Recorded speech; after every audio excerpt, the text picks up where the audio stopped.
Hello दोस्तों, आज की इस वीडियो में हम आपको बताने वाले हैं कि आप कैसे इंडियन एयरफोर्स को भारतीय वायुसेना को ज्वाइन कर सकते हैं। How to join Indian air force. दोस्तों, इंडियन एयरफोर्स में अलग अलग क्वालिफिकेशन में अलग अलग रैंक की जॉब होती है।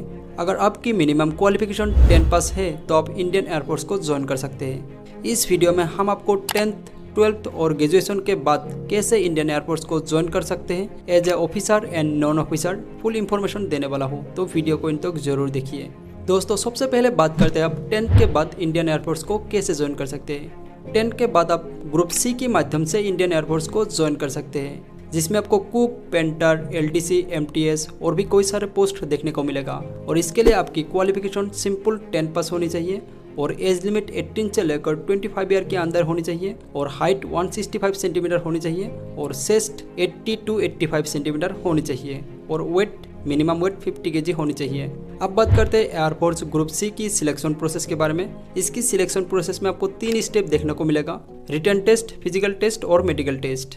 रिटन टेस्ट में एक 100 मार्क की एग्जाम होती है, जिसमें आपको क्वेश्चन देखने को मिलती है 100 और मार्क मिलते हैं 100 और इस एग्जाम का ड्यूरेशन होता है 2 आवर्स। इसमें नेगेटिव मार्क भी होता है, 0.25 नेगेटिव मार्क होता है।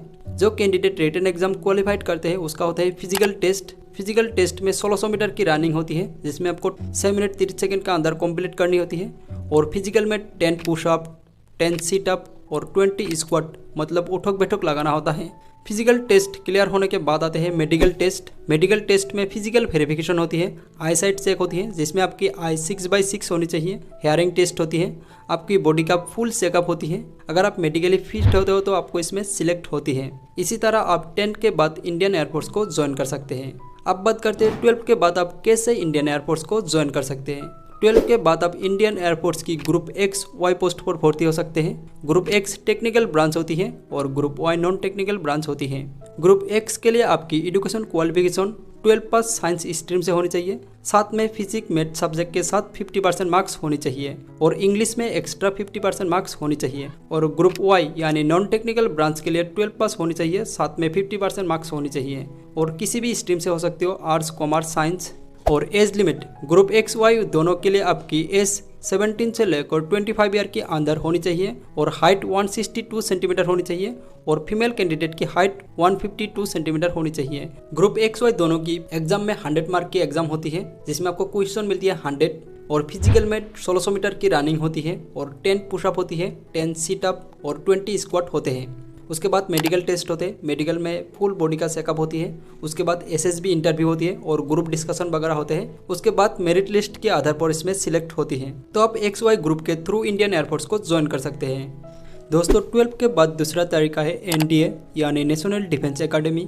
एनडीए द्वारा आप Indian air force as a officer join कर सकते हैं। एनडीए एग्जाम यूपीएससी द्वारा कंडक्ट कराया जाता है और इसका नोटिफिकेशन साल में 2 बार जून और दिसंबर महीने में आते हैं। एनडीए द्वारा एयरफोर्स बनने के लिए आपकी qualification 12 pass with science stream से होनी चाहिए या फिर आप 10+2 में है तो भी आप इसके लिए अप्लाई कर सकते हैं। साथ में मैथ्स एंड फिजिक्स सब्जेक्ट होना जरूरी है और एज लिमिट 16.5 से लेकर 19.5 साल के अंदर होनी चाहिए और हाइट मेल कैंडिडेट की हाइट 162.5 सेंटीमीटर होनी चाहिए और फीमेल कैंडिडेट की हाइट 157 सेंटीमीटर होनी चाहिए और इसमें मेल एंड फीमेल दोनों कैंडिडेट अप्लाई कर सकते हैं। इसमें अप्लाई करने के लिए यूपीएससी की ऑफिशियल वेबसाइट upsc.gov.in पर जाकर अप्लाई कर सकते हैं। तो आप 12 के बाद एनडीए द्वारा इंडियन एयरफोर्स को ज्वाइन कर सकते हैं। अब बात करते हैं ग्रेजुएशन एंट्री के बारे में। दोस्तों, ग्रेजुएशन के बाद एफकेट एंट्री के थ्रू आप इंडियन एयरफोर्स की flying branch and ground duty join कर सकते हैं। एफकेट यानी air force common admission test. AFCAT exam की नोटिफिकेशन साल में 2 बार फरवरी और अगस्त महीने में आते हैं। इस एग्जाम के थ्रू मेल एंड फीमेल दोनों कैंडिडेट एयरफोर्स की flying branch and ground duty join कर सकते हैं और इसके लिए आपकी एज लिमिट फ्लाइंग ब्रांच के लिए 20 से लेकर 24 ईयर के अंदर होनी चाहिए and ground duty technical and non technical के लिए 20 से लेकर 26 ईयर के अंदर होनी चाहिए और इसके लिए आपकी एजुकेशन क्वालिफिकेशन ग्रेजुएशन पास, साथ में 12th में 50% मार्क्स के साथ फिजिक्स एंड मैथ सब्जेक्ट होना जरूरी है और ग्रेजुएशन में 60% होनी चाहिए और हाइट मेल कैंडिडेट की हाइट 157.5 सेंटीमीटर होनी चाहिए और फीमेल कैंडिडेट की हाइट 152 सेंटीमीटर होनी चाहिए और इसमें अप्लाई करने के लिए fket.cdse.in पर जाकर अप्लाई कर सकते हैं। तो आप एफकेट एंट्री के थ्रू इंडियन एयरफोर्स को ज्वाइन कर सकते हैं। अब बात करते हैं ग्रेजुएशन के बाद दूसरा तरीके के बारे में। ग्रेजुएशन के बाद दूसरा एंट्री है सीडीएस एंट्री। सीडीएस यानी combined defence service examination. CDS exam UPSC द्वारा साल में 2 बार कंडक्ट करा जाता है और इसका नोटिफिकेशन जुलाई और नवंबर महीने में आते हैं। CDS द्वारा एयरफोर्स बनने के लिए आपकी एज 20 से लेकर 24 ईयर के अंदर होनी चाहिए और education qualification graduation pass science stream से होनी चाहिए या फिर आप इंजीनियरिंग पास है तो भी आप इसके लिए अप्लाई कर सकते हैं। CDS द्वारा आप इंडियन एयरफोर्स की फ्लाइंग ब्रांच को ज्वाइन कर सकते हैं। तो दोस्तों ये थी इंडियन एयरफोर्स बनने की पूरी सिलेक्शन प्रोसेस। आई होप ये वीडियो आपको अच्छी लगी। अगर वीडियो अच्छी लगी तो लाइक करें, कमेंट करें और सब्सक्राइब करना ना भूलें। जय हिंद।